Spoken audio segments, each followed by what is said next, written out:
শেখ মুজিবুর রহমানের হত্যাকারীকে যদি বাহির থেকে আনা যায়, তাহলে শরীফ ওসমান হাদির হত্যাকারীকেও বাহির থেকে আনা যাবে।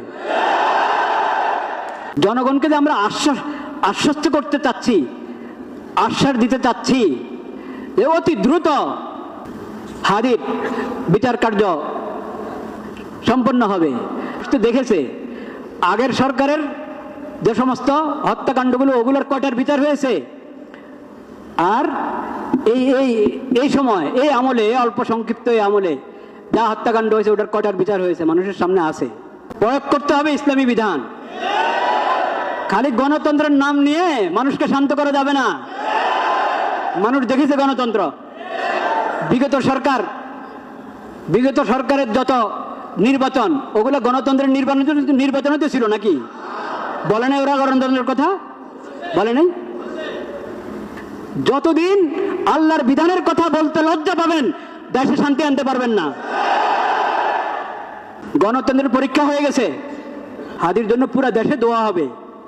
ইসলামের দ্বন্দ্ববিধি এবং ইসলামের কিসাস যদি প্রয়োগ করতে পারি আমরা সাহস করে, তাহলে ইনশাআল্লাহ সমাজে পূর্ণ শৃঙ্খলা এবং শান্তি নিরাপত্তা ফিরে আসবে। এখন কি হয়, বিশৃঙ্খলা সৃষ্টিকারীরা জেলে ঢুকলে আবার জামিন পায়। বিশৃঙ্খলা সৃষ্টিকারী কেন জামিন পাবে? অন্যায়ভাবে জেলে ঢুকে জামিন পায় না, হয় কিনা? এরকম ঘটনা আছে। কিন্তু বহুত বড় অপরাধী, পাপাচারী জেলে ঢুকে জামিন পেয়ে যায়। জামিন পেয়ে বেরো বিদেশে চলে যায়, হত্যা করে বিদেশে চলে যায়। শাস্তি এক।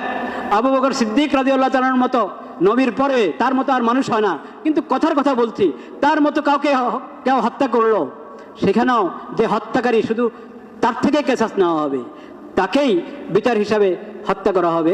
একজনের জন্য 10 জন নয়।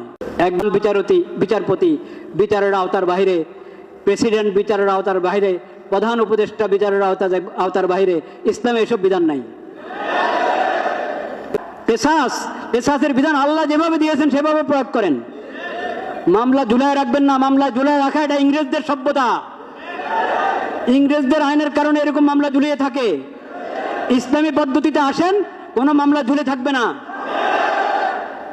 ইসলামের দ্বন্দ্ববিধি এবং ইসলামের কিসাস যদি প্রয়োগ করতে পারি আমরা সাহস করে, তাহলে ইনশাআল্লাহ সমাজে পূর্ণ শৃঙ্খলা এবং শান্তি নিরাপত্তা ফিরে আসবে।